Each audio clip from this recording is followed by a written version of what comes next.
Où c'est qu'on est? On n'est pas arrivé jusque là-bas? Non, On s'est arrêté au milieu? après, ouais.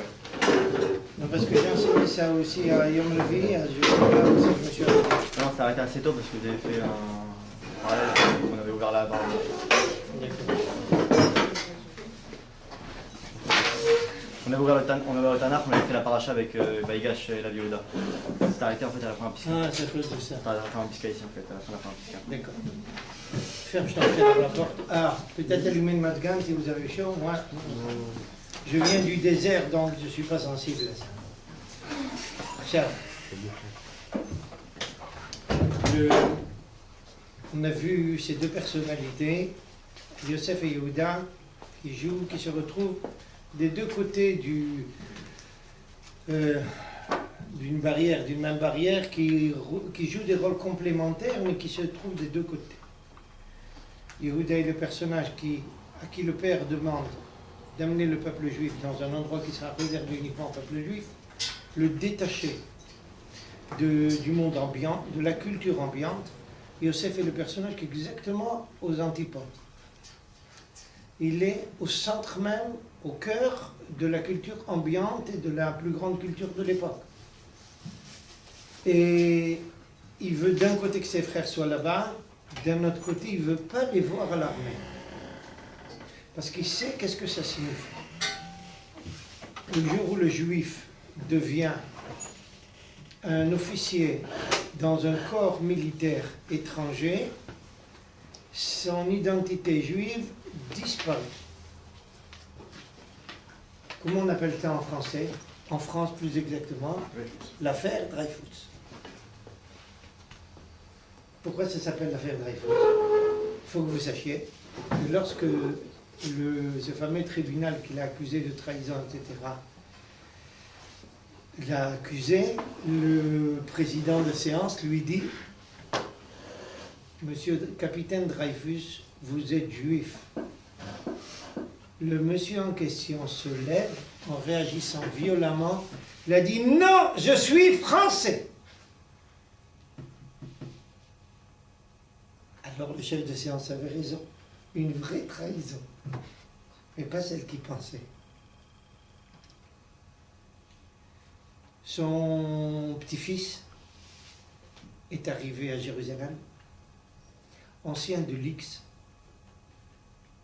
curé.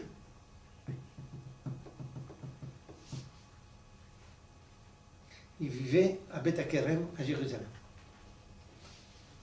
D'accord? Vous voyez, quand on crie « je suis français », quand on vous a accusé d'être juif, eh ben, ça permet d'avoir un petit-fils curé.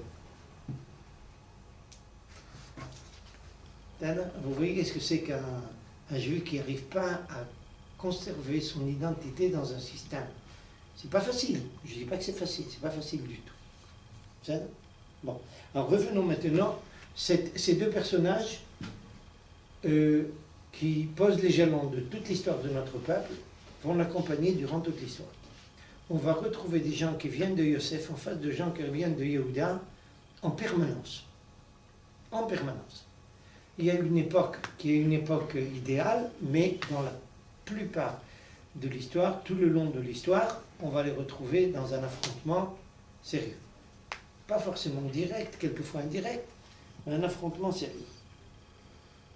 Archav. Et donc revenons à l'endroit où on s'était arrêté dans ce Mahamar du Rav Kook. C'est la première colonne.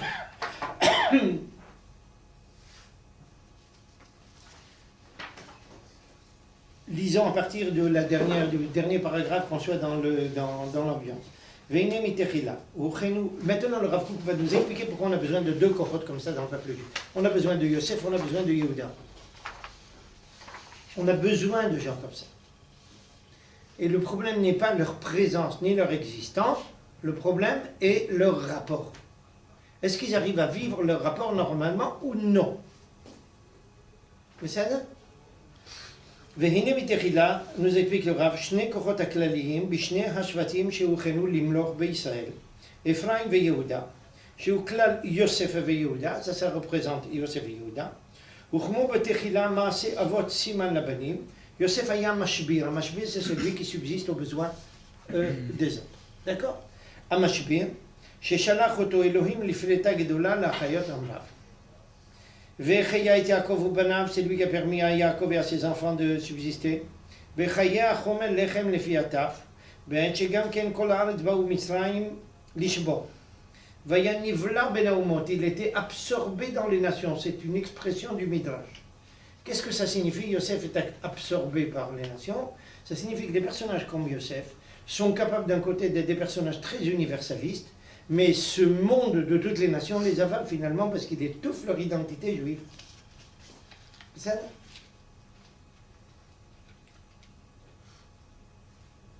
Il y a un personnage qui était le vice-ministre des Affaires étrangères, je vous en ai parlé plusieurs fois à mon avis, des États-Unis. Comment? Kissinger. J'entends pas. Kissinger. Non. Comment il s'appelle? Il est Mousmach le Rabbanout. Il a fini Yeshiva University. Denis Ross. Denis Ross. C'était le numéro 2 pendant de nombreuses années au Pentagone. C'est lui qui a empêché le matos Lavi de l'Amri, qui a cassé le programme israélien du projet Lavi. Pourquoi? Parce que les Américains se sont très vite aperçus que si ce projet réussissait, il y a quelqu'un ici qui est en aéronautique parmi vous? En tous les cas, si le projet réussissait, Israël obtenait quasiment la totalité, son indépendance militaire. Et ça, c'est ce que les États-Unis ne veulent pas. En aucune façon. Ils tiennent à nous attraper à la gorge. De surcroît, ça leur aurait mis par terre et General Motors et General Electric, les deux plus grandes industries des États-Unis. Denis Ross a tout fait pour casser le programme.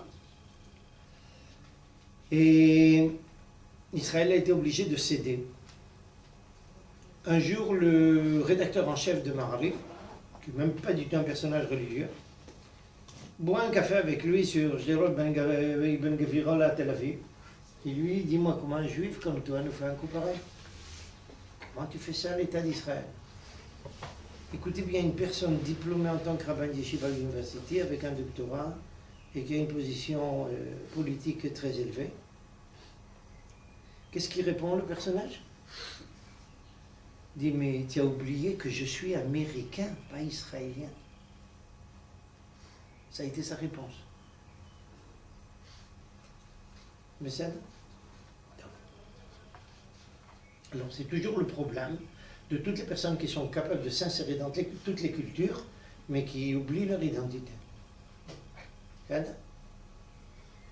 עכשיו, והיה נבלע בין האומות וידע שבעים לשון, connaître les 70 langues, ça signifie être ouvert sur le monde entier, שהוא מורה על הצדדים שהשיח השיווי בין ישראל לעמים כולם. Le Rav nous explique en même temps comment on doit lire des Midrashim. Quand les Midrashim nous disent que Yosef parlait 70 langues, qu'est-ce que ça signifie? Vous nous dire qu'il arrive à trouver des domaines communs avec toutes les nations. D'accord? Ça ne veut pas forcément dire qu'il parle 70 langues exactement, le chinois, le thaïlandais, j'en sais rien. D'accord? La différence entre Yosef et toutes les autres personnes, c'est que lui, il savait la notion de Kedusha. Yosef n'a pas laissé son identité juive partir à la dérive. Mais c'est Yosef, c'est ça le problème, c'est un cas particulier. Les autres personnes qui vont dans ce sens-là, ils n'arrivent pas à tenir le coup. Une petite anecdote. Je suis arrivé en France en 62, au moment de l'indépendance de l'Algérie, un peu avant. Et il y avait des Juifs qui étaient venus un peu avant de Tunisie, et d'autres qui étaient venus du Maroc, avant. La France se retirait de toute l'Afrique du Nord, j'avais trouvé des tas de Juifs nord-africains en France, et évidemment, en tant qu'étudiant, on s'est retrouvé à la fac à Paris. J'étais personnellement à Dipata, vous connaissez, je suppose, l'endroit, une maison d'étudiants juifs. Je crois qu'elle a été fermée maintenant, mais pendant très longtemps elle a fonctionné. Il y avait des juifs qui venaient de tous ces endroits-là. Et je me retrouve avec des camarades. On était là-bas 90 étudiants. 90 étudiants, pour vous dire quel est l'impact, 40 étudiants en médecine. Ça La plaisanterie à l'époque, je vous l'ai peut-être raconté, la plaisanterie à l'époque était qu'on disait à la faculté de médecine, la première année il y a des juifs d'école, la deuxième année il y a des Sfaradim, des Ashkenazim, la troisième année il y a des Tunisiens et des Marocains, mais à partir de la quatrième année que des Tunisiens. C'était la plaisanterie à l'époque. Plus de 50% du personnel des enseignants étaient juifs, des profs. C'était un impact. Peu importe. Je me suis retrouvé avec des camarades qui étaient venus du Maroc avec des connaissances en Torah extrêmement sérieuses. Ils avaient étudié dans des Talmuds de Torah, dans des petits yeshivot, ou de grands yeshivot, peu importe. Ils dominaient une page, ils lisaient une page de Talmud comme quelqu'un ici lit une page du journal.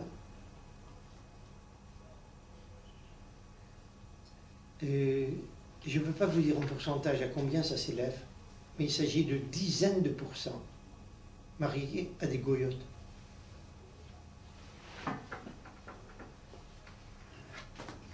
Pas des juifs. Ils sont venus en potassant leur page de Talmud. 2 ou 3 ans après, ils sont dans les bras d'une goya. D'accord? Quand on rentre dans un monde universitaire, qui est un monde automatiquement universitaire, okay?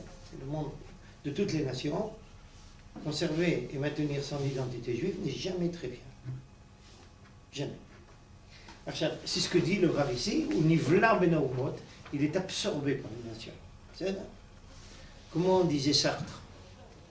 Il disait le juif est happé dans le monde occidental. Il n'a pas lu le Midrash, il n'était pas capable de le lire, mais il avait compris la phénoménologie. Il disait le juif est happé. עכשיו, ולכן ודווקא על ידי זה היתרון, מכל מקום ידע כוח קדושתו, comme il connaît son כוח קדושתו, ודווקא על ידי זה היתרון, אין עשיו נופל כי אם ביד בניה של לכם. Il y a une tradition chez nos sages que les Esav ne va tomber qu'entre les mains d'un descendant de Joseph. N'oublions pas que Esav représente tout le monde occidental. Le monde occidental, c'est celui qui, d'après les prédictions de nos prophètes et de nos chachamim, est appelé à dominer le peuple juif jusqu'à la Géoula. Entre les mains de qui était la terre d'Israël? Les 150 dernières années, entre les mains de qui? D'Anglais. De qui Israël a reçu l'État d'Israël? La main des Anglais. Autrement dit, c'est le monde occidental. Mais ça, et nos Chachamim disent que le Esav ne va tomber, autrement dit, on va se libérer de ce joug de Esav que grâce à des enfants de Rachel. Autrement dit, des personnes qui sont capables de se mesurer avec le monde, en général, avec le monde de Esav. Pourquoi? Parce que pour se mesurer avec une culture, il faut être né dans cette culture. On a parlé de ça quand on a parlé de Pessah.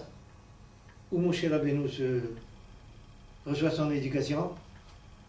Dans le monde égyptien. Pourquoi? Bon, il n'y a pas tous les présents qui sachent, parce que la moitié en France, ils font déjà Pessah à Paris. C'est la sortie d'Égypte, la sortie d'Israël, pardon. Arshab, le Moïse est né dans le monde égyptien, il reçoit une culture égyptienne. Pourquoi? Il faut connaître les rouages d'une culture pour être capable de la démonter en pièces. Les descendants de Yosef sont ceux qui sont capables de rentrer comme Yosef dans le monde de toutes les nations. Mais c'est grâce à eux, à une partie d'entre eux, qu'on peut démonter tous les rouages. Il faut avoir une culture occidentale pour se mesurer au monde occidental. Vous ne pouvez pas demander à un juif de Mea She'arim de répondre à Heidegger et j'en sais rien à qui. Vous pouvez demander ça à Lévinas. Il faut être né là-dedans pour pouvoir répondre. Alors c'est ce que dit le Midrash.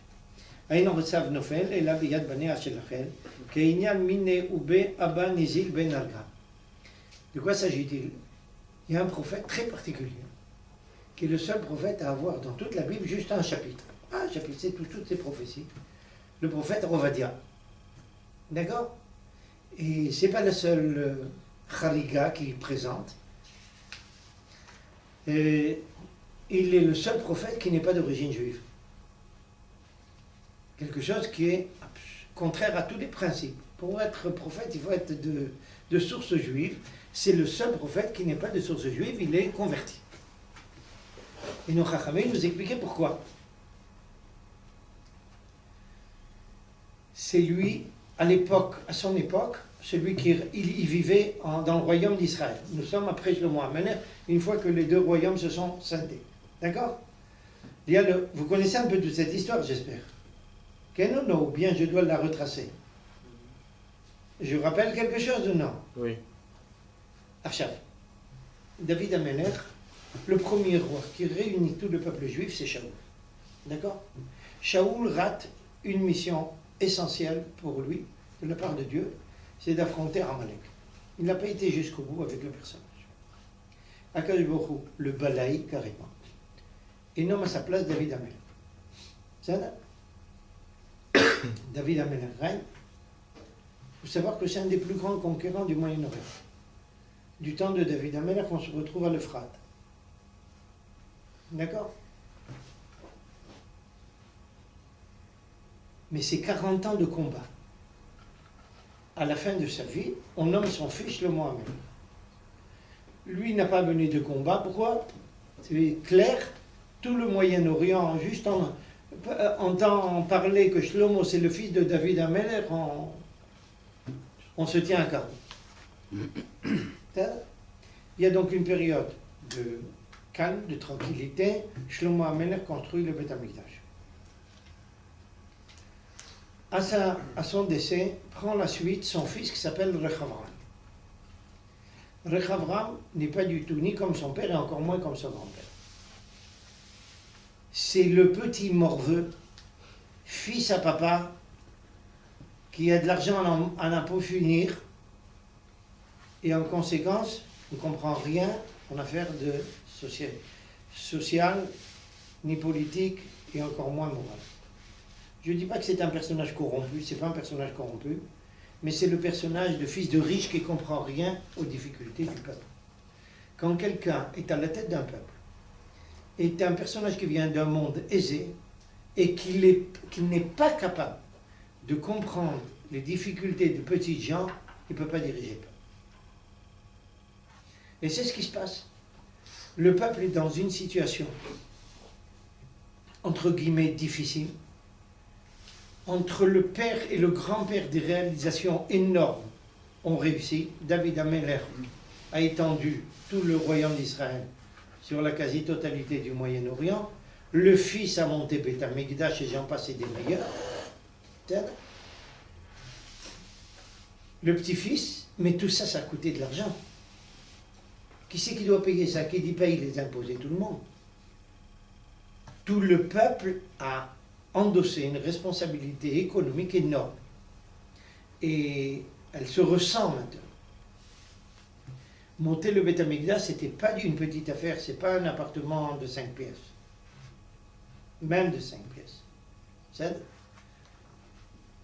il fallait mettre à contribution même le roi de Tyr et j'en passe et des meilleurs. Des dizaines de milliers d'ouvriers ont été employés pendant plusieurs années, et pas seulement d'Israël, même des étrangers. C'est des fortunes qui ont été investies là-dedans. La situation économique est difficile. Après le décès de Shlomo HaMelech, les gens viennent et lui font une manifestation à Sderot Rothschild à Tel Aviv. En d'autres termes, ils lui disent on écrasé, diminue les impôts. Que répond ce petit imbécile? Il dit mon père vous a mené avec des matraques, moi je vous mènerai avec des scorpions. C'était une façon de dire il vous a un peu fait souffrir, je vous ferai souffrir beaucoup plus. Pourquoi il a répondu comme ça? Parce que ce fils à papa est allé d'abord voir les Chachamim du Sanhedrin, qui lui ont dit, autrement dit, Talmidei Chachamim qui ont connu le père, peut-être même le grand-père, ils lui ont dit, écoute le peuple, prête attention à leurs plaintes. Ils ont des difficultés, ils sont véritablement dans les difficultés, va Pikrata. Après avoir écouté le Sanhedrin, il va aller voir tous ses copains. Tous les petits bouchtakim du club, du pape. D'accord. Qui lui ont dit, et c'est eux qui lui ont conseillé d'envoyer sur les roses tout le peuple. Au lieu d'écouter les Chachamim, il a écouté des petits genoux de ça. Il est tout jeune, il a 20 ans, il est poussière.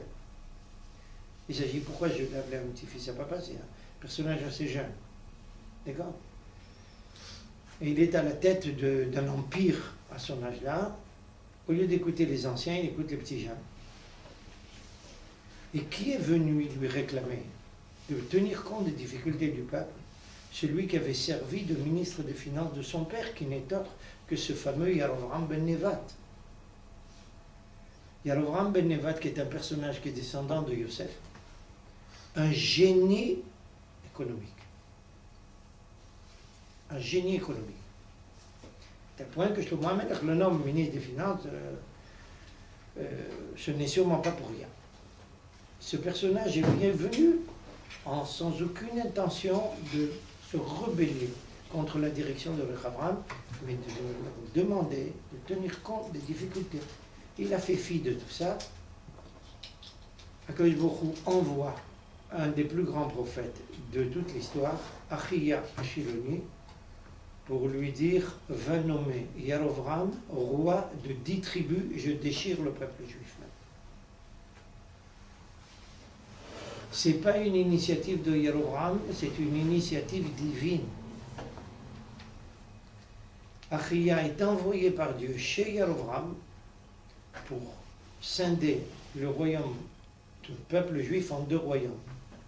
2 tribus vont rester à côté de Rehavram, la tribu de Juda évidemment, puisque c'est la tribu royale, plus la tribu de Binyamin, et de l'autre côté, les 10 tribus. Yarovram est nommé à la tête de ces 10 tribus. Mais seulement à partir du moment où il va être nommé, ça va être la catastrophe pour le peuple juif. Pourquoi? N'oubliez pas que ça fait déjà 2 ou 3 générations que le peuple juif va tous les jours au Beit HaMikdash.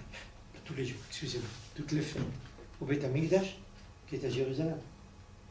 On a beau avoir créé un nouveau pays qui englobe 10 tribus, pour Pesach, Shavuot et Sukkot, tout le monde va là-bas. Yarovram ben Nevat a une crainte terrible que ça sape les fondations de son royaume, qu'il va tout faire pour casser le lien entre les 10 tribus et Jérusalem. Il monte un temple idolâtre au Banyas, à Dan, au Banyas, où il met 2 veaux d'or. En déclarant, le peuple juif a créé un veau d'or dans le désert, et Dieu lui a pardonné, j'en créerai 2 pour qu'il ne lui pardonne pas. Il bouleverse toutes les fêtes, tout le calendrier juif. La première fête qui est bousculée, c'est Sukkot. D'accord? Il fait passer Sukkot du 15 Tishri à une autre date. Qu'est-ce que c'est Sukkot chez les chrétiens? Quelle date? Ah, vous avez oublié votre Shulchan Aruch. À Toussaint, oui, quand c'est? Le 15 novembre. Oui. Pourquoi 15 novembre? Il a pris le 15 Tishrei, il fait passer Sukkot du 15 Tishrei au 15 Cheshvan. Cheshvan correspond à peu près à novembre. Vous voyez d'où les chrétiens ont la fête? C'est de lui. Vous voyez un peu le topo. Il va être un des Nourachamim, n'hésite pas à dire dans Maseret Sanhedrin, qu'il y a 3 rois qui n'ont pas droit au mot futur. Lui, c'est le premier, évidemment. Le deuxième, un de ses descendants, Achav. Un personnage qui avait tout pour vous mettre à vous en difficulté. Quand je dis vous, les jeunes d'aujourd'hui, surtout les jeunes qui viennent du monde occidental comme vous. Quel genre de personnage? Un excellent politicien, un excellent chef de gouvernement, okay? Un militaire brillant, avec un courage phénoménal, un esprit de sacrifice au combat, comme il n'y en a pas 2, mais sur le plan juif, une calamité comme il n'y a pas deux non plus. Sous quelle forme? D'abord, il est marié avec la fille du roi de Sidon, qui s'appelle, elle a un joli nom, vous la connaissez des scènes, des textes de Racine. Jézabel. Qu'est-ce que c'est Jézabel en hébreu? I-Zevel. C'est véritablement I-Shel-Zevel. Je suis incapable, je vous assure que je n'ai pas pensé à ça, sinon j'aurais dû vous l'amener. Je suis incapable de vous raconter ce que nous transmettent nos Rachamim comme témoignage de ce qu'elle faisait, cette ordure-là. La prostitution exacerbée sur chaque place publique de tout le royaume, imposée à chaque citoyen. Elle élimine tous les Chachamim, elle poursuit tous les prophètes. Et le prophète de l'époque, c'est celui que tout le peuple juif rappelle à tout instant, Eliyahu Hanavi. Elle a envoyé Sayeret Matkal, Sayeret Tzanchanim, Sayeret Golani dans tout le Mizrach HaTichon pour le liquider. Il a été sauvé juste parce que Akash Baruch Hu l'a caché. Il va se cacher dans Me'arat Yehuda, qui ne fait même pas partie du royaume d'Israël. Elle le poursuit jusque là-bas. Pourquoi? Parce que il ouvrait sa bouche, évidemment. D'accord? L'idolâtrie, j'en passe, et des meilleurs, tout est démoli. Et le peuple, les 10 tribus vont vivre quasiment toute leur histoire sans avoir jamais maintenu un brin de judaïsme. Quelconque. Évidemment, ils vont être les premiers à partir en exil. C'est ça? Arshab, Rovadia, j'en arrive à Rovadia puisqu'on est parti de là, est le seul prophète qui n'est pas d'origine juive, à qui Akash Baruch Hu confère la prophétie, parce que tous les Nevi'im menacés de mort par Izével ont été cachés par Rovadia. C'est lui qui leur a sauvés. Vous savez combien de personnes, imaginez 10 tribus, combien il y a d'habitants chez eux, dans les 10 tribus à votre avis? Par tribu ou... Nous, dans l'ensemble. Il n'y a pas moins de 15 millions d'habitants. D'accord? Vous savez combien d'habitants la Bible témoigne, combien de citoyens ne se sont pas donnés à l'idolâtrie de Belphégor? Vous savez combien sur 15 millions? 400 personnes.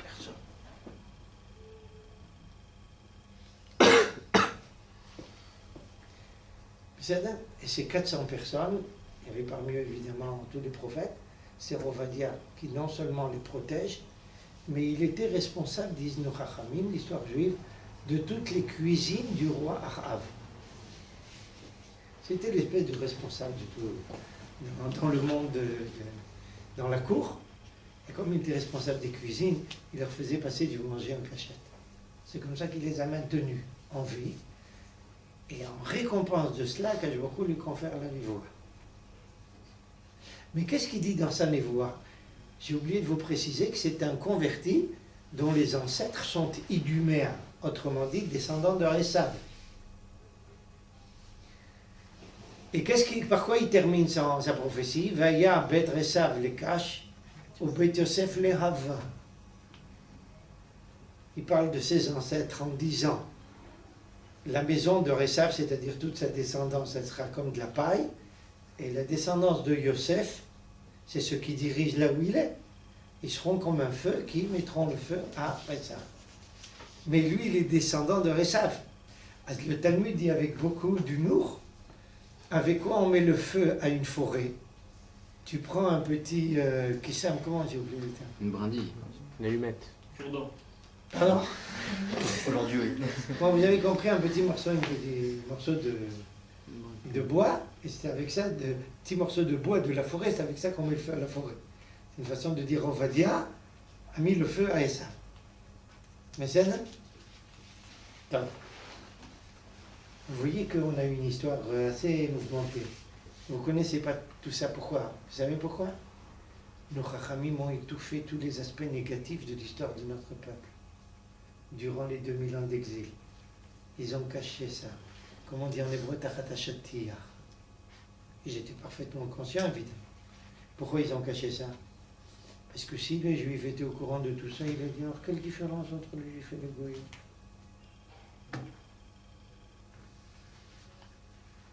Et par quoi ce serait terminé? Assimilation totale. Les Chachamim ont caché ça. Bon, il y a la question. On est bémet, quelle différence entre les Juifs et les Goïs? Celui qui pose une question pareille, c'est qu'il ne comprend pas grand-chose. Il n'y a aucun Goï qui peut être aussi masochiste qu'un Juif, ça n'existe pas. Il faudrait qu'Akadosh Baruch Hu, il recrée le monde pour une chose pareille. Il n'y a jamais un Goï qui est capable de taper sur son État ou sur son peuple comme un Juif est capable de le faire. D'accord?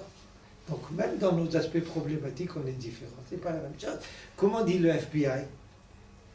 La mafia israélienne a fait en 5 ans à Los Angeles ce que la mafia sicilienne n'a pas réussi à faire en 70 ans. Et on a des, comment dire ça, Curtis Knissa,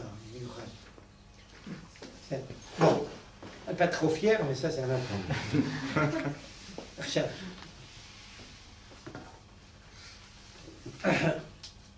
Revenons donc au texte du Rav Kook. Alors il dit, Miné Oubé, de lui et de moi, Nizil Ben Narga, on va mettre le feu en parlant de Ovadia. Ve Yehuda Meyuchad, maintenant parlons de Yehuda. Jusqu'à maintenant on a parlé de Yosef. Qui c'est Yehuda? Yehuda Meyuchad, le Koach Israël Meyuchad, c'est celui qui sait s'occuper de tout ce qui est très spécifiquement juif. Haïta Yehuda, les Kocho, Israël Mamsheruta, vous connaissez tout ça du Hallel. Haïta Yehuda, les Kocho. Yehuda est toujours celui qui est préposé au sacré. Je vais vous poser une question délicate. Pas parce que j'ai l'intention de glisser, mais parce que je regarde comme ça les événements, et je voudrais que vous essayiez aussi de les voir de façon très juive. Qu'est-ce qui, dans notre vie actuelle et moderne en Israël, ressemble à cette divergence-là? Pas ceux qui m'ont écouté, évidemment, déjà. Est-ce que vous connaissez une phénoménologie parallèle dans notre époque?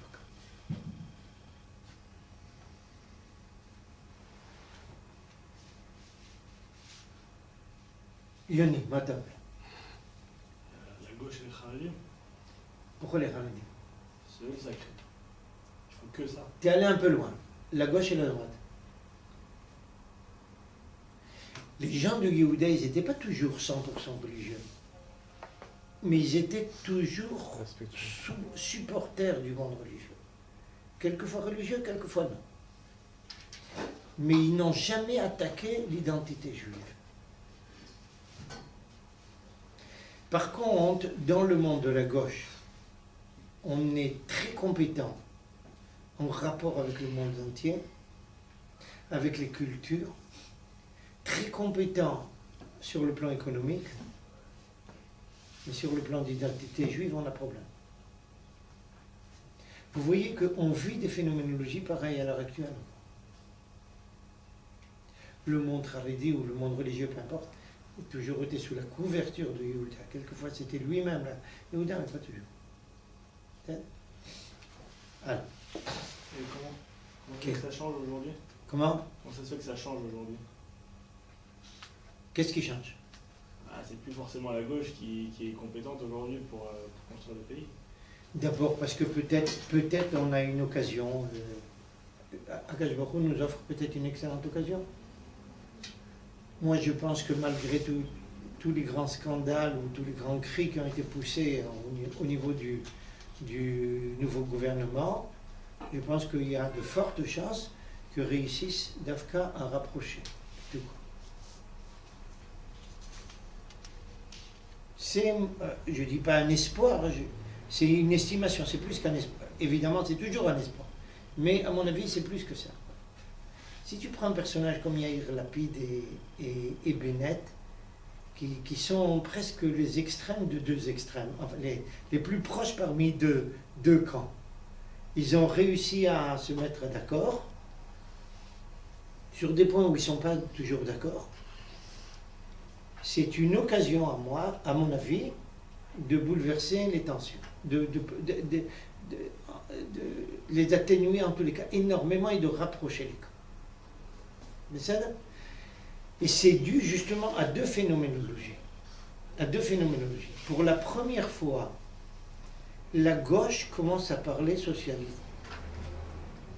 Pour la première fois en Israël. Je vous surprends peut-être. La pire capitaliste du monde entier, de l'histoire humaine, c'est la gauche israélienne jusqu'à quelques années. Est-ce que vous savez entre les mains de combien de familles, plus de 95% des biens d'Israël sont entre leurs mains? Vous savez combien?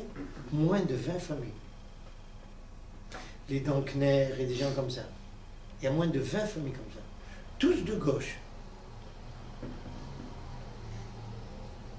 Les pires capitalistes d'Israël, c'est une phénoménologie qui existe juste dans le peuple juif. Qui sont les capitalistes en France? C'est la droite. Ici, les capitalistes, c'est la gauche. Qui sont ceux qui sont nommés, élus par les gens de moyenne classe ou pauvres? C'est la droite. C'est l'inverse de tous les pays du monde. Tout est à l'envers ici.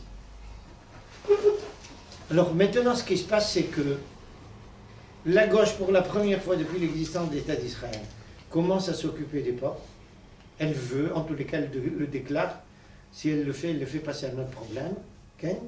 Et la droite, pour la première fois, ne s'occupe plus, la première fois, en tout cas, depuis un moment, ne s'occupe plus uniquement d'aspects nationaux, mais aussi d'aspects économiques. Parce qu'ils ont compris qu'on ne peut pas maintenir une dimension nationale sérieuse, en tous les cas un chosen leumi. Comment on peut traduire en français? Vous me suivez? Que ça veut dire chosen leumi? Ça veut dire que... L'immunité. Que sur le plan... Pardon? Une immunité nationale.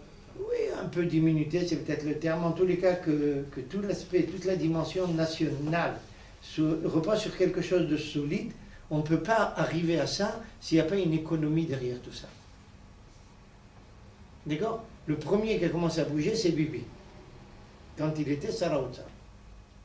Mais ça, on peut toujours discuter. Moi, je ne suis pas un spécialiste d'économie, mais c'est vraiment un domaine dans lequel je ne m'y connais pas. J'essaye de comprendre un petit peu ce qui se passe, de suivre un peu les événements. Mais en tous les cas, je sens que c'est dans ce sens-là que ça va. Parce que, pourquoi? Jusqu'à la gauche, qui avait tout l'argent entre les mains, elle est toujours pour des aspects antinationaux. Pourquoi? Parce que comment on gagne beaucoup d'argent? Quand on établit des liens économiques avec d'autres pays. Un marché qui est refermé sur lui-même, il y a moins de ressources. Donc, qui pousse à des liens et des accords internationaux plus? C'est des gens pour qui l'aspect national ne joue pas tellement. Il y a quelques jours, un des plus grands Richard d'Israël, il est de Haïfa. Comment il s'appelle? Celui dont le père a taram pour le stadion à Haïfa. Ofer. Voilà le fils le plus riche, il s'en va à Londres. Il prend son argent, il va à Londres. On gagne plus d'argent, on paye moins d'impôts. C'est la mentalité de la gauche. On se trouve et on gagne plus d'argent, l'identité nationale est balayée.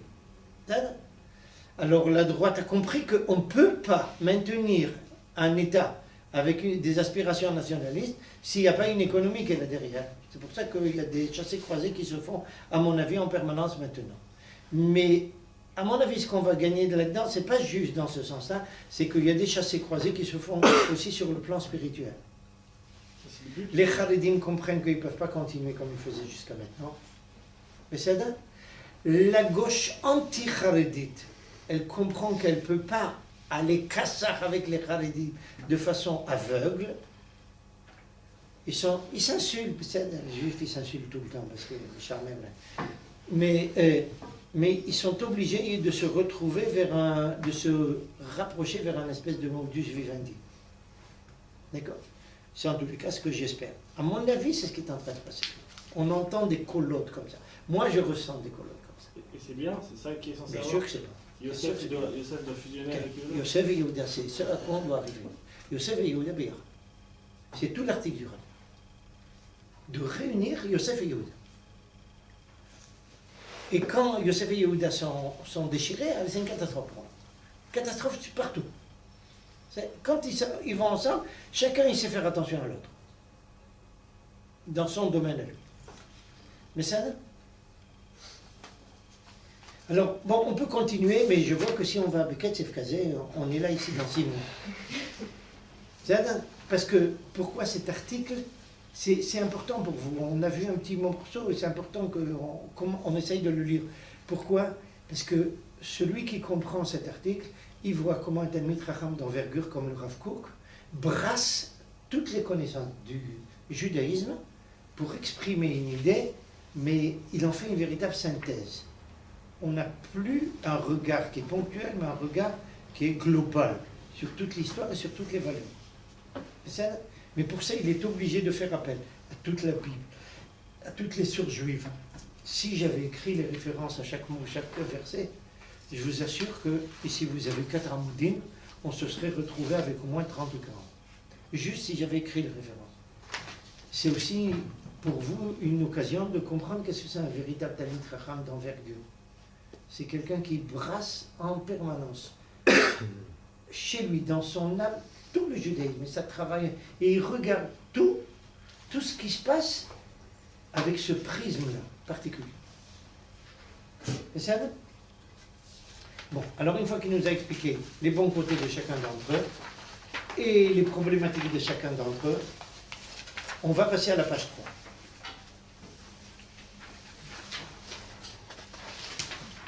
N'oublions pas que ce texte-là était l'horizon funèbre de Herzl. C'est-à-dire, maintenant, le Rav Kook arrive directement au personnage. Et vous allez voir, il va parler de lui sans même citer son nom. C'est quelque chose d'impressionnant. Une horizon funèbre, il ne parle pas de son nom.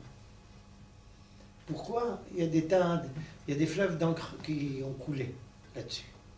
C'est-à-dire, je vous dirai, moi, qu'est-ce que j'en pense.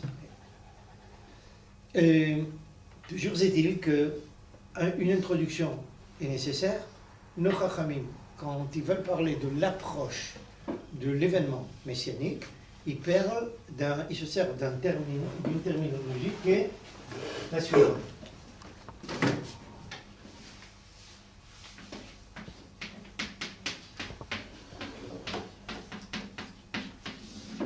Haïkifta Demshicha. Ce qui veut dire en hébreu, traduction exacte, Akev HaMashiach. Qu'est-ce que ça signifie, Akev HaMashiach? Le talon du Mashiach. C'est-à-dire? Alors, pour comprendre ça, il faut comprendre la conception du peuple juif.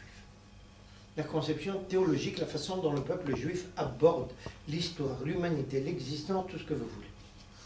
Et là, je vous présente une idée comme ça brutalement. C'est une idée sur laquelle il faut s'attarder. Un des principes les plus profonds de la théologie juive est que tout ce qui existe est organisé comme le plan d'un être humain. Il y a une tête, des bras, des jambes, etc. C'est vrai pour l'être humain, c'est vrai pour l'humanité entière, c'est vrai pour le monde entier, c'est vrai pour l'histoire également. Autrement dit, la forme humaine est l'organigramme de toute l'existence. La tête représente quoi? Le début, c'est l'essentiel. Autrement dit, dans l'histoire, que représente la tête? C'est le début de l'histoire. Donc, que peut représenter le talon? La fin. D'accord? En Hakev HaMashiach, ça signifie la fin de l'histoire qui déborde évidemment sur l'époque messianique. C'est ça? Adno Chachamim, en voulant parler du début de l'époque messianique, parle du Hakev HaMashiach.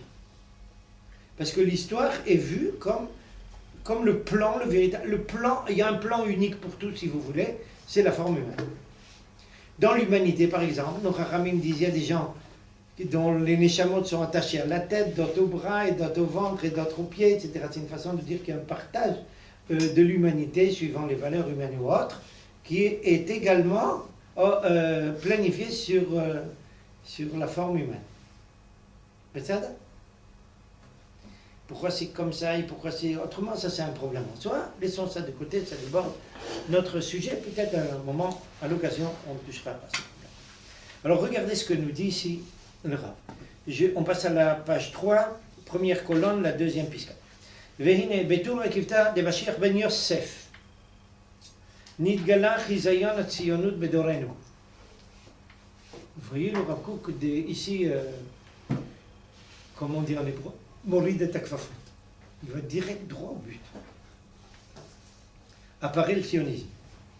À noter les tzad aklali beyoter. Et là, le Rav rajoute une deuxième déclaration fulgurante. Le sionisme épouse un aspect qui est très très général, très universel. Une façon de dire ouvert sur le monde en entier, pas très braqué sur la dimension juive.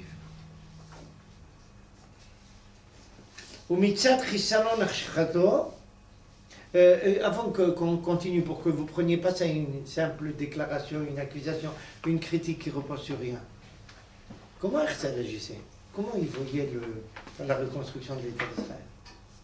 Il faut aller voir le sultan, il faut aller voir le roi d'Angleterre, il faut aller voir le président de la France, il faut aller voir Jean-Baptiste des Meilleurs, il faut que les nations nous aident, il faut que les nations nous reconnaissent. Et il mène une véritable campagne dans ce domaine-là, avec toutes les personnalités mondiales, mais surtout avec les nations. Il est un ami intime de Bismarck, et il a convaincu Bismarck que la solution du problème juif est d'amener les juifs en Israël. Et Bismarck était d'accord. C'est un personnage, donc. Mais par contre, aller dire à Herzl d'aller parler aux Haredim d'Europe orientale, il ne pouvait pas. Les Haredim de l'époque n'étaient pas des anti-sionistes Haredim d'aujourd'hui.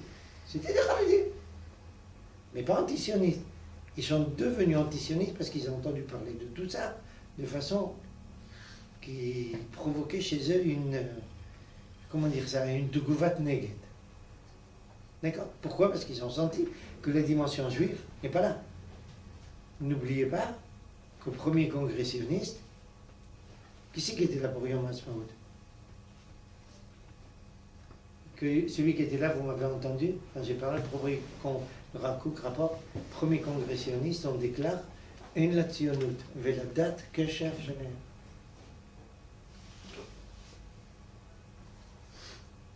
Quand vous faites une déclaration pareille, comment vous voulez que les orthodoxes soient sionistes? C'est ce qui a provoqué la rupture. Tous les gens très religieux ont dit Imen la tzionut kesher imadat. As la proposition est réversible. En la date kesher imatzionut. D'accord? Et le Rav Kook voit là-dedans la problématique qui concerne aussi Herzl. Mais ne croyez pas qu'il était hostile à Herzl, ne tombez pas dans le panneau. Le Rav Tzvi Yehuda, qui était le fils et l'élève principal du père du Rav Kook, avait sur sa table et dans sa chambre 2 photos. Uniquement 2 photos. Son père et Herzl.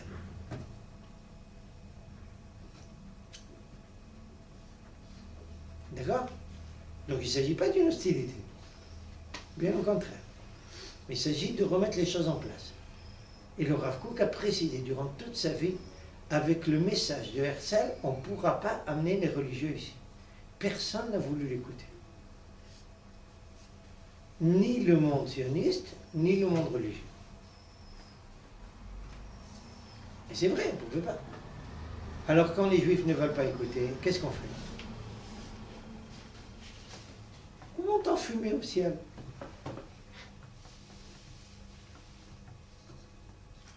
Il y a 6 millions de cadavres. Tout ça à cause de cela. Alors, regardez ce que va dire le Rav. Vous allez être très surpris. Il dit, étant donné que Herzl n'a pas reçu de harshara, de préparation, c'est une façon très polie de dire il n'a pas reçu une très forte culture juive. Il n'arrive pas à créer le lien. Derrière, il faut que vous sachiez quelque chose. Vous savez qu'avant Herzl, il y avait déjà Roveve Tzion, qui étaient tous des juifs super orthodoxes d'Europe orientale. Herzl n'a pas réussi à agir en même temps en commun avec eux. Il s'agit de gens super sionistes, plus que lui. Parce que pour Herzl, le sionisme, c'était de sauver les juifs qui ne pouvaient pas être sauvés autrement, de les amener en Israël. Pas d'amener tous les juifs. Roveve Tzion voulait amener tous les juifs.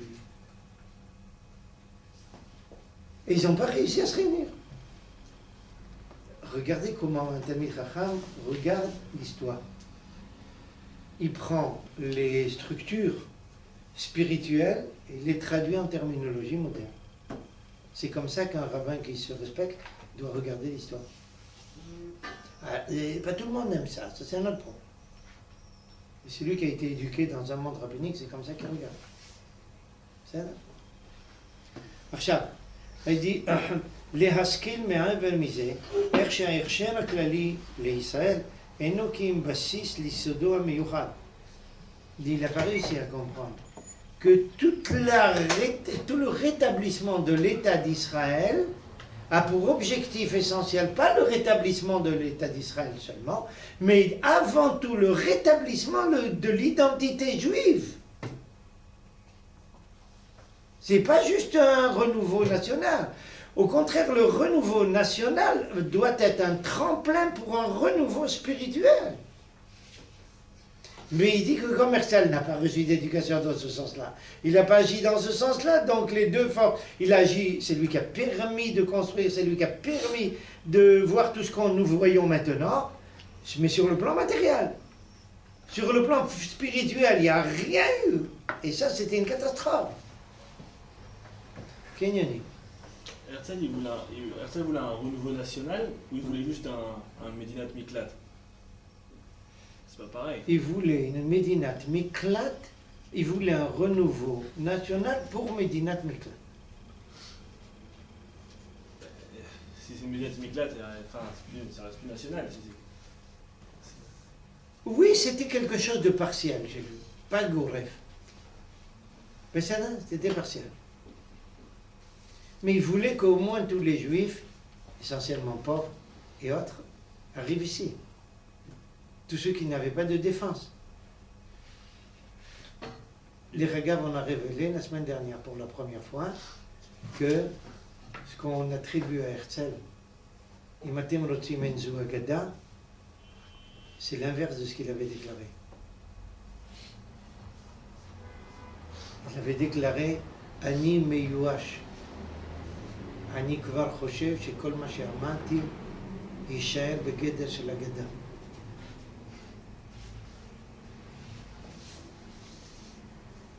Alors, il y a des gens qui ont voulu présenter une image plus positive, mais c'est bien, tant mieux. Parce que finalement, lui, il voulait que cette agada ne soit pas une agada. Mais elle n'a pas été une agada, bon prochain. Bon prochain, elle n'a pas été une agada. Vous parlez d'une image plus positive. Bah non, moi j'ai vu il n'y a pas longtemps, j'ai vu un film sur internet. Est-ce que vous l'avez vu? Ça parle de Herzl à ses débuts surtout. Et ça montre que justement Herzl au départ il était complètement anti-juif, Qui c'est qui est le hooligan là-bas, comment il s'appelle? Amnon Yitzhak. Non. Je vous l'enverrai si vous voulez. C'est un reportage sur Herzl. Si c'est pas Amnon Yitzhak, je serais très intéressé que tu me montres qui c'est que tu me cherches, que tu m'envoies un link à ça. J'ai pas le temps de lire, de voir des films. Je voudrais bien avoir le temps, j'ai pas le temps. Mais envoie-moi ça, je vais jeter un coup d'œil. Tu sais pourquoi? Parce que ça va me confirmer dans quelque chose qui pour moi est extrêmement important. Je vais vous raconter une petite histoire. Est-ce que vous savez qu'est-ce que c'est le Yirgun qui s'appelle Arachim? Vous avez entendu parler? il y a un Yirgun de Khazan Bichouva, Khaledi, qui s'appelle Archi. D'accord? Il est né avec 2 ou 3 personnes qui ont étudié au Technion de Raga. Peut-être? On entend un peu moins parler de lui maintenant parce qu'il y a beaucoup de Yirgunim, mais il y a une période, très longue période, on entendait beaucoup parler de lui. Il est très actif en France, de Raga. Maintenant. Ce Yirgun Archi, quand j'étais nommé rabbin du Technion, ils sont venus une fois par an faire une conférence Betamre Yom Dalet. Ils amenaient toutes sortes de Chosrim Bichouva, comme Orizoa, avec toutes des personnes connues qui étaient devenues Haredi. Évidemment, sans jamais passer par moi. Parce que pour moi, je suis rabbin sioniste, donc on ne reconnaît pas dans le monde Haredi un rabbin sioniste comme rabbin. Maintenant, ça bouge un peu, mais enfin, non. Très longtemps, ils ont eu des problèmes. L'homme chef.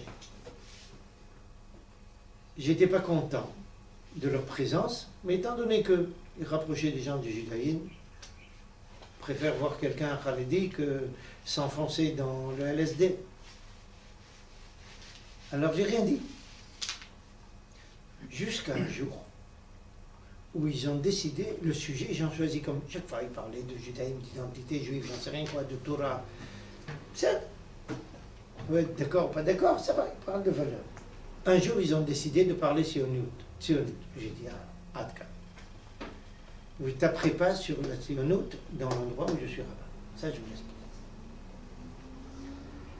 Comme je savais comment ils travaillent, comment ils parlent avec beaucoup de démagogie au public, j'ai attrapé 5 étudiants de la Beta Knesset, et je les ai, l'école Echad Natati Chomer, au Sfarim Vechadome, je les ai dispersés dans la salle, et je leur ai dit, chaque fois qu'ils vont vous dire quelque chose, ils vont citer une référence, dites-leur où c'est que c'est écrit, parce que vous allez voir la référence n'est jamais exacte.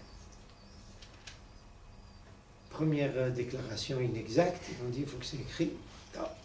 Après la deuxième, troisième, ils ont compris qu'ils étaient tombés dans un guet-apens. Moi, j'étais pas là-bas, dans un guet-apens, et ils ont compris d'où ça venait. D'accord? Ils n'ont plus mis les pieds. Technion depuis. C'est une affaire de plus de 25 ans. Mais je me suis adressé à Assad. Je lui ai dit, dites-moi, qu'est-ce que ces façons-là? Vous invitez des Haredim pour parler du sionisme alors que vous ne m'avez jamais invité à moi à parler de sionisme. Pourquoi vous ne m'invitez pas à moi? Ils m'ont dit, ah là, bevakasha. Je me fixe à Oreillon Dalet, je n'y envoie les d'abord. D'accord? Évidemment, ils s'attendaient à ce que je vienne et je tape sur le Haredim. Mais le sale boulot comme ça, je ne veux pas. Je ne marche pas. Même si devant vous, je suis capable, et je l'ai fait, de leur taper dessus, mais là-bas, je ne veux pas faire une chose pareille, c'est leur dire, eux, ils ne sont pas Besséder, vous êtes Besséder, alors que ce n'est pas le cas. Eux, ils ont leurs défauts, vous avez vos défauts. Qu'est-ce que j'ai fait? J'ai fait quelque chose en quoi je crois sincèrement. Je leur ai fait une analyse psychologique du monde Haredi et de la gauche israélienne. Et j'ai prouvé que le système psychologique et la façon d'aborder tous les problèmes sont 1000 achous identiques. C'est la même mentalité. Il y avait là-bas quelqu'un qui est maintenant un des principaux professeurs du Technion, je ne peux pas vous dire son nom, extrême gauche, mais quelqu'un de Méod Yachar, Méod Akoun. Je parle sur le plan politique très à gauche. À la fin de l'Arta, Omer Rav Zini Tzodek. Un peu plus tard, j'ai été invité par Bet Sokolov. Je ne sais pas si vous savez ce que c'est Bet Sokolov, je vais vous expliquer. Bet Sokolov, c'est le panthéon du journalisme israélien. C'est le grand centre de tous les journalistes israéliens, il est à Tel Aviv. D'accord? Il m'invite pour un symposium. Qui est là-bas? Le Sarachutz d'Israël de l'époque, le professeur Shlomo Ben Ami, et un autre professeur de l'université, je ne me rappelle pas s'il était de Jérusalem, Tel Aviv, quelque chose. Ils m'ont invité, et j'ai eu, quel était le sujet? L'identité juive. Et j'ai commencé à parler d'identité juive. Là, ça en soi était très manienne, pas parce que j'ai dit, des réactions et du public, etc. À la fin de un des principaux journalistes de Maariv, je crois que c'était Ofer Shelah, mais je ne suis pas sûr. il dit אחרי שהרב זיני הוכיח שאנחנו חילונים חרדים. ככה הוא אמר. Il a reconnu.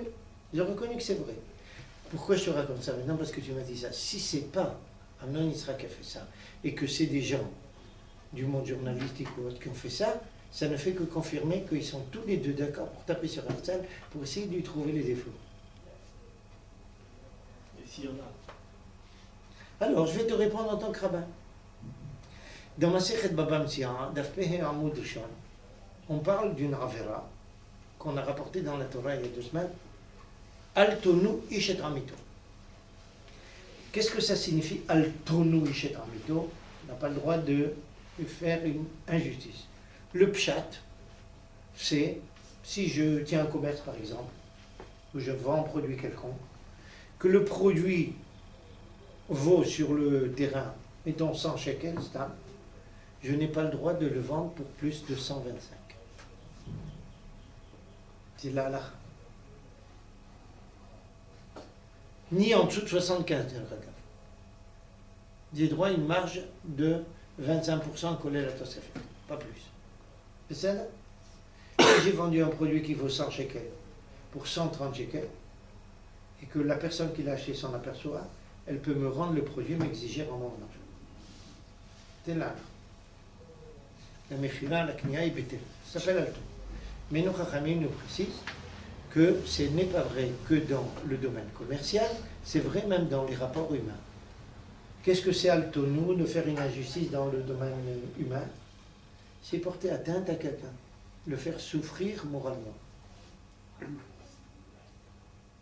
Comment, qu'est-ce qui est appelé dans la halakha juive, faire souffrir moralement quelqu'un? Un exemple très simple. Je dis à quelqu'un, tu es un sale type. J'ai porté atteinte profondément à la personne. J'ai pas le droit. Ce n'est pas juste parce que, en tant qu'être humain bien pensant, on doit comprendre que ce n'est pas des choses à faire. Mais, d'après la halakha, faire une chose pareille à quelqu'un, ou manger du chazir autour de va. Mais c'est... Maintenant, j'arrive à Herzl. La halakha dans Masechet Baba Metzia s'occupe de tous les détails et de tous les cas de l'ona'a, okay? Et elle cite, qu'est-ce qu'il y a comme ona'a? Par exemple, quand quelqu'un est d'origine non juive, il vient d'une famille de guérim, on n'a pas le droit de lui rappeler qu'il vient de Goyim. Ça porte atteinte au personnage. D'accord? C'est ona'a. Et maintenant, le deuxième cas qui concerne Herzl. Quelqu'un chazar bitshuva. Un jour, il a chata. Chazar bitshuva. J'ai pas le droit de lui dire Zechor ma'asecha rishonim. Rappelle-toi comment tu étais avant. Herzl, au début de sa vie, a voulu résoudre le problème en proposant, en préconisant la conversion au christianisme. Le chazar bitshuva. Il est revenu en arrière. Ou chazar bitshuva. J'ai pas le droit de lui rappeler. Donc, ni les religieux, ni les laïcs n'ont le droit de faire une chose pareille. Surtout qu'aucun d'entre eux n'a fait mieux que lui. Mais ça c'est la conception juive. Mais c'est Outtaran, c'est Chamour. Des regards, il a payé très cher. Il y a 2 ou 3 personnes qui l'ont écouté. Tu sais qui c'est? Ses enfants. Ils se sont convertis au christianisme. Mais ça... Et ça, on ne rappelle pas. Quelqu'un, il a fait des choses positives à l'échelle de tout le peuple juif. À l'échelle individuelle, il a fait des gaffes. On laisse ça de côté dans la conception juive. On met ça de côté. Pas on laisse de côté. On met ça de côté. C'est quelqu'un qui a réussi à sortir le peuple juif, ou à commencer à sortir le peuple juif de l'exil et lui préparer sa venue ici. Alors on peut être en désaccord avec lui sur 1001 objectifs. On ne lui retirera pas ses mérites. On ne lui rappellera pas les conceptions qui étaient complètement différentes qui ont précédé. Terminé. D'accord. Azadon Amnon Yitzhak over à la halakha quand il rapporte ça. Point final. voyez forcément ça comme une chouva. Oui, il lui dit lui-même qui maintenant il a compris que c'est pas ça. Alors je te dis pas que c'est une chouva du personnage qui vient demain qui met les tefillin. Alors, concernant cette ravera spécifique, Chazal Bo de Misiba Aleph, Misiba Bet, Misiba Gimel, ça c'est un problème. Est-ce que toute personne chez Rosalet Bichouva, c'est toujours à cause des raisons très idéalistes? Non, pas toujours. Mais l'essentiel, c'est qu'ils reviennent dans le bon chemin. C'est ce qui a été fait. Il faut vraiment que quelqu'un soit très problématique pour qu'on ait le droit de lui rappeler tout ça. Ils essayent justement au contraire. C'est tout ce monde des regards, contrairement à ce qu'on raconte aussi, c'est pas l'affaire Dreyfus qui l'a fait revenir en arrière. C'est faux, ça aussi, c'est un mensonge. D'où je sais qu'il y a un mensonge. Lui, il l'écrit. Il dit que c'est pas l'affaire Dreyfus, c'est l'honneur. Il dit c'est une autre histoire, c'est le rapport qu'il a eu en tant qu'étudiant à l'université de Vienne et des tas de choses. Si vous voulez un jour, je vous ramènerai, rappelez-moi ça, je vous ramènerai les références. D'accord? Il dit pas ça. L'affaire Dreyfus, c'était là. Encore une goutte d'eau qui avait peut-être débordé le vase. Ça, là. Mais il en avait sur l'estomac depuis fort longtemps. Alors, et de regarde, je reviens une nouvelle fois à toi. C'est vraiment la seule personne ici à qui je n'ai pas besoin de dire. Tu aurais pu dire devant mon père critiquer quelqu'un et sans qu'il te dise fais d'abord mieux avant de le critiquer. Demandez-lui, il a connu mon père. Si devant mon père on critiquait quelqu'un sans faire mieux, il ne passait par la fenêtre. Peu importe dans quel domaine. Tu veux critiquer quelqu'un? Ah mais avant, fais mieux. Vous connaissez le dicton français là, la critique est aisée, l'arrêt difficile. Vous connaissez ça? Critiquer, c'est facile. Il faut faire mieux. À tous les religieux, toute autre personne qui critique Herzl, vous avez fait mieux? Non.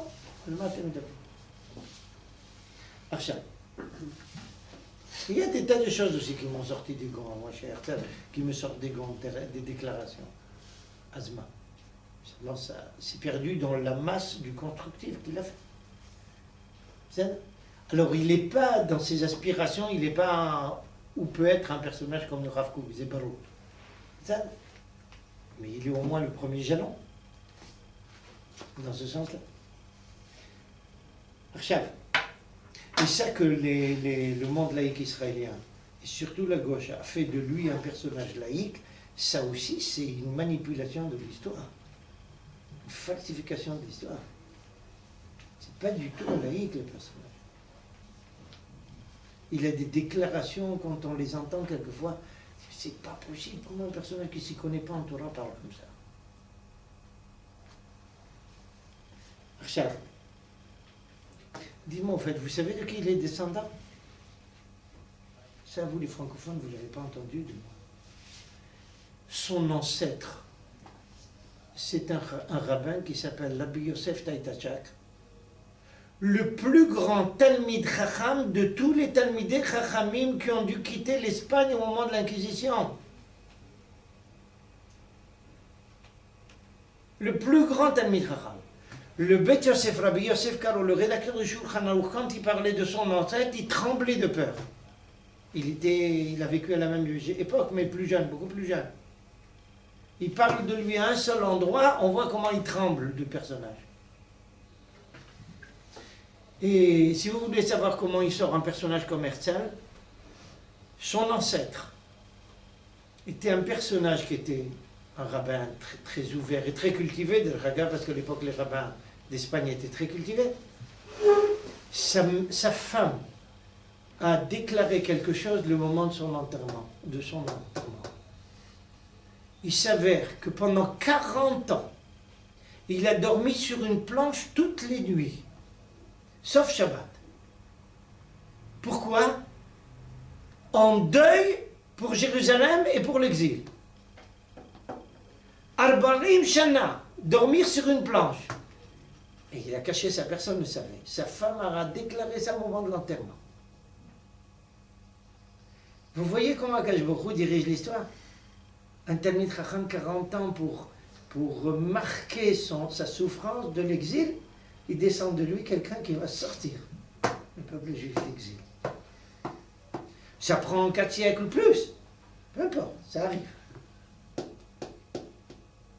Jamais une mitzvah va à la perdition. Jamais. C'est ça? Ni une valeur quelconque. Jamais. Donc revenons au personnage, regardez comment le Rav Kook est présent. עדי ועל כן צריך שתהיה הנהגה מכוונת לתכלית ההתעלות המיוחדת, l'élévation particulière de nous, c'est-à-dire l'élévation spirituelle, ולהיות מושפעת הרבה מהסגולה של יחידי הדור צדיקים חכמי התורה. Il faut accepter d'être influencé par les Talmidei Chachamim. C'est une petite critique très détournée d'Herzl qui lui a dit tu n'as pas eu assez de rapport avec les Talmidei Chachamim, c'est dommage.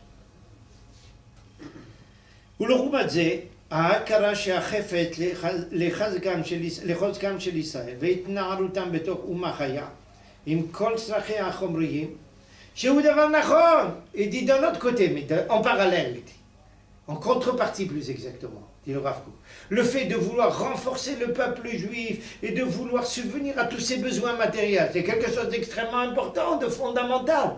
Maintenant, vous voyez, c'est la louange de Herzl. Vous voyez, critique, louange, tous les deux sens.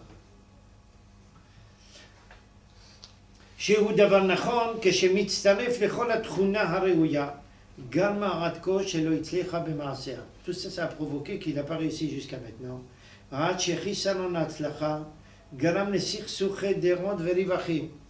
Son manque de réussite a provoqué une déchirure à l'intérieur du peuple. religieux d'un côté, non religieux de l'autre. שהלכו בדרך מסוכנת כזאת, עד שהמנהיג הראשי נפל חלל מעוצר רע ויגון. Jusqu'au moment où le dirigeant est mort de douleur. De quel dirigeant pas? Herzl lui-même. Regardez comment le Rav Kook explique le décès de Herzl. Il est mort du fait qu'il y a eu cette déchirure qu'il n'a pas réussi à surmonter. Il ne lui impute pas, lui, la responsabilité. Faites attention. Il dit que le manig est tombé victime. Vous savez qu'est-ce qu'il rappelle de ça? Il y a un Midrash qui dit que le Mashiach Ben Yosef va mourir. Il va être tué. Regardez comment le Rav rapporte ça. Comment il traduit ça en terminologie de sionisme. Herzl décède avant de voir la réalisation de toutes ces entreprises. C'est le Mashiach Ben Yosef qui meurt. Assassiné. Et il le déclare assassiné à cause des divergences dans le peuple juif. Vous voyez qu'est-ce que c'est une lecture métaphysique d'un Talmid Chacham de l'histoire. C'est ça? Al-Ken Raoui Lanu. Maintenant, le Rav ne va pas s'arrêter là et c'est pas du tout le genre à dire on va pleurer sur le passé. Le Rav Kook est le personnage à réfléchir immédiatement en terminologie de qu'est-ce qu'on fait demain. C'est ça? Al-Ken, en conséquence, ראוי לנו לשים לב להשתדל לנטיית ההתאחדות של רץ יוסף ורץ יהודה. réunir les deux formes. לשמוח בהתנערות חפץ החיים הבריאים החומריים, être content du fait que toutes les aspirations matérielles se réveillent. Je vous ai peut-être pas raconté ça. Nous disposons à l'heure actuelle de lettres du Rav Kook en tant que grand rabbin d'Israël, qui s'adresse à des rachis moretzot, pas moretzot datiot, moretzot ezoriot, en train de les déchirer parce qu'ils se sont pas assez cassés la tête pour bien vendre les oranges qui ont poussé. Pour lui, la terre d'Israël produit des oranges, c'est la subsistance des habitants d'Israël. Celui qui s'en occupe pas, il porte atteinte à la revie, le renouveau du peuple juif. En tant que grand rabbin, il les accuse. Vous ne connaissez pas des rabbins comme ça. Vous n'avez pas l'habitude de ça. Vous avez l'habitude du rabbin qui fait la prière, Michel Bérard, Anzaria et Ashkava. Et dans le meilleur cas, un cours de Talmud. Et vous ne connaissez pas les rabbins israéliens d'envergure, pour qui n'importe quel problème, c'est un problème juif. Qu'il soit matériel, qu'il soit autre, qu'il soit n'importe comment. C'est ça. Allez. Vous savez combien de personnes de Chevrot High-Tech ou d'ailleurs viennent me voir en tant que rabbin? Pour poser des questions. Qu'est-ce qu'on fait dans leur domaine? En permanence. Ils viennent poser la question. J'essaye de répondre, on essaye de répondre quand on sait donner un conseil, des fois on ne sait pas. Et quand on sait, il y a toujours quelque chose à dire de rabbin. Il y a toujours quelque chose à dire. On n'est peut-être pas toujours à même de répondre à n'importe quelle question, mais en tout cas, essayez d'aider dans un sens. Tout ce qu'on peut aider, c'est notre domaine. Mais c'est là. Donc. עכשיו, לשמוח בהתנערות חפץ החיים הבריאים, החומריים המפעמים בכלל האומה, ולדעת שהתכונה הזאת אינה תכליתה של ישראל. Mais de savoir que tout ça, ce n'est pas l'objectif final du peuple juif. כי אם ההכשר הגון כשיגודל על פי דרכו. Et là j'arrête. Pour le Rav Kook, la renaissance de l'État d'Israël, c'est une naissance, c'est pas une renaissance. Il voit tout le peuple juif comme un petit enfant qui vient de naître. Qu'est-ce que vous faites à un enfant qui vient de naître? Vous lui faites un cours sur Hegel ou sur Lévinas? On le gave, on le lave, on l'habille. Quand il sera un peu plus évolué, on lui parlera valeur. Éducation. Le Rav voit la naissance de l'État ou la renaissance comme ça. Un enfant qui vient de naître, il faut s'occuper de l'aspect matériel. On ne s'occupe pas d'abord du spirituel, d'abord du matériel. Une fois qu'il sera assez mûr, on parlera de valeur. Et le Rav voit ça comme ça. C'est une véritable image pour lui qui l'accompagne tout le temps. Mais ça, c'est pour ça qu'il dit, quand un enfant est né, regardez des parents qui voient un enfant qui est né, ils sont tous contents, ils applaudissent, on invite toutes les familles. Et qu'est-ce qu'il y a en fait qui est né là-bas? Un morceau de viande qui est en train de gueuler. Et tout le monde est content. Pourquoi? Ils ont raison, ne croyez pas que je vais vous dire l'inverse. Non. Parce que personne ne pense à maintenant, pense à ce qui va devenir plus tard. Hein? C'est la vie qui naît, qui apparaît. Tout le monde est content. Dans le peuple juif, tout le monde est content. C'est ça? Archab. Une petite question piège. Vous me permettez, vous les étudiants, de poser une question délicate. Peut-être j'en ai parlé. Vous avez remarqué une différence entre une femme juive enceinte en Israël, une femme juive, une femme française enceinte? Vous n'avez pas fait ça, attention? Vous avez fait attention ou non? Vous n'osez pas parler. Alors je vais vous dire, si vous n'avez pas vu ou si vous n'osez pas parler, je vais vous dire. Une femme française qui est enceinte, elle essaye de cacher son ventre. Une femme israélienne n'est pas arrivée encore le 3e mois, elle essaye de faire comme si elle était déjà au 8e. Elle vient manifester ça partout. Je ne plaisante pas. C'est impressionnant. Je ne sais pas comment vous les femmes vous regardez ça, moi en tant qu'homme, ça m'a frappé en arrivant en Israël. Je voyais toujours, vous savez, la femme française faire la robe de femme enceinte pour camoufler qu'elle est enceinte. Et la femme israélienne, non, elle prend un jeans bien serré, un chose bien serré, qu'on voit bien son ventre. Vous savez d'où ça vient? Vous pourrez regarder ça de façon négative, moi je regarde ça de façon très juive.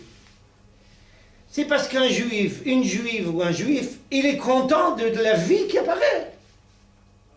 Pour lui, c'est Chaim, il est fier. Seulement en France, comment ils vivent ça? Oh, amener des enfants, c'est le péché originel. Il faut cacher tout ça. C'est pas tellement vrai ça. Chez les chrétiens, c'est. Chez les chrétiens, c'est pas tellement. C'est le péché original. Le péché original de absolument. Pourquoi les hommes de religion, notamment des curés et autres, ils vont dans des cours, ils se marient pas? C'est ça la raison. Non, parce que ça. Pour eux, c'est un héter de se marier. Mais ça, c'est les ultra-orthodoxes, mais tout le peuple. Non, ils le permettent à tout le peuple parce qu'ils déclarent que c'est quelque chose que pas tout le monde ne peut surmonter. Mais que toute personne qui peut surmonter ça, c'est pas pour elle. Mais je pense pas qu'ils prennent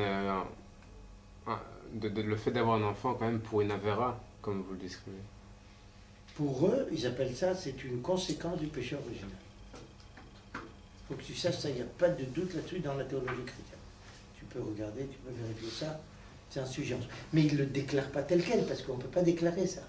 Mais ils présentent ça de façon indirecte en disant, le personnage idéal, c'est celui qui n'a pas besoin de se marier. Le peuple juif, c'est exactement l'inverse. Plus il y a d'enfants, plus il est content. Encore une fois, il y a une différence entre les chrétiens et les... Il y a indéniablement des tas de protestants. nuances. Benjamin, il y a indéniablement des tas de nuances entre tous les courants chrétiens. Ça, je parle au niveau de la théologie de base chez eux. C'est comme ça que le couvent est né. Mais ça, et ça remonte déjà aux Esséniens. Il faut expliquer tout ça, c'est un autre problème. Alors, Charles, le Rav ici voit voilà, la naissance, la renaissance du peuple juif comme la naissance, comme une véritable naissance. אז il dit, איפה אנחנו? כן. עכשיו, אז הוא אומר כי אם הכשר הגון, toute cette dimension matérielle qui se développe, c'est quelque chose d'extrêmement important, כשיגודל על פי דרכו, וכשאינו מתנהל למטרת ההכנעה לצד הרוחני והשאיפה אליו.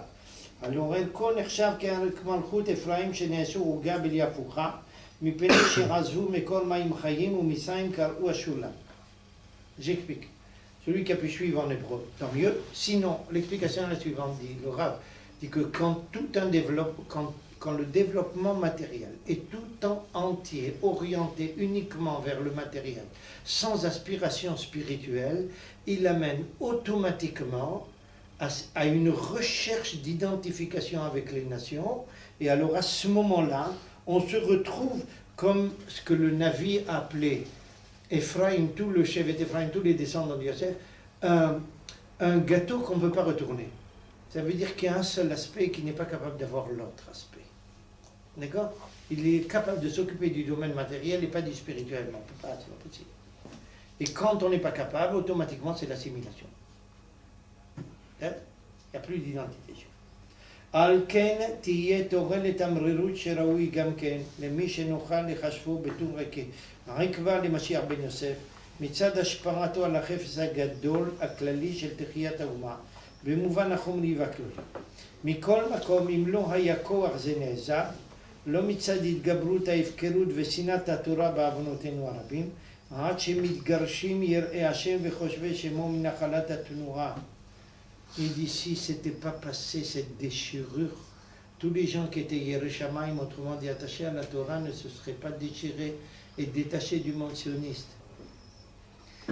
Et ici une louange à Herzl, avec une complainte de la situation, et aussi une critique de la déchirure entre le spirituel et le matériel. Il faut être capable de faire une oraison funèbre pareille, en langage très, très distingué, où on dit tout, sans porter atteinte à personne. Non, les louanges, mais même les critiques qui ne portent pas atteinte, qui sont présentées comme Mashouit face-fesse. Et c'est dommage. C'est le Rav Kook, ça, tout à fait. Mais il faut être un grand personnage comme ça. Et surtout savoir le dire de façon qui ne reste pas, vous savez, quand on dit à quelqu'un, j'aurais attendu de ta part ceci et cela, c'est bien gentil, c'est bien poli, mais ça ne le fait pas bouger. Mais quand on est capable de dire ça de façon qu'il le fasse bouger, ça, c'est pas de la tour. C'est le Rav Kook. Ça va sensibiliser les auditeurs à des points essentiels, et sans l'ivgo à bail. C'est l'option, c'est le mode de l'option. C'est ça? Bon, on va arrêter ici parce que disons ce matin, on a vu quelque chose d'important dans la vie. Aujourd'hui, l'essentiel, on l'a vu, il restera peut-être un petit point, ensuite on passe à un tout autre sujet. Mais je vais chercher juste...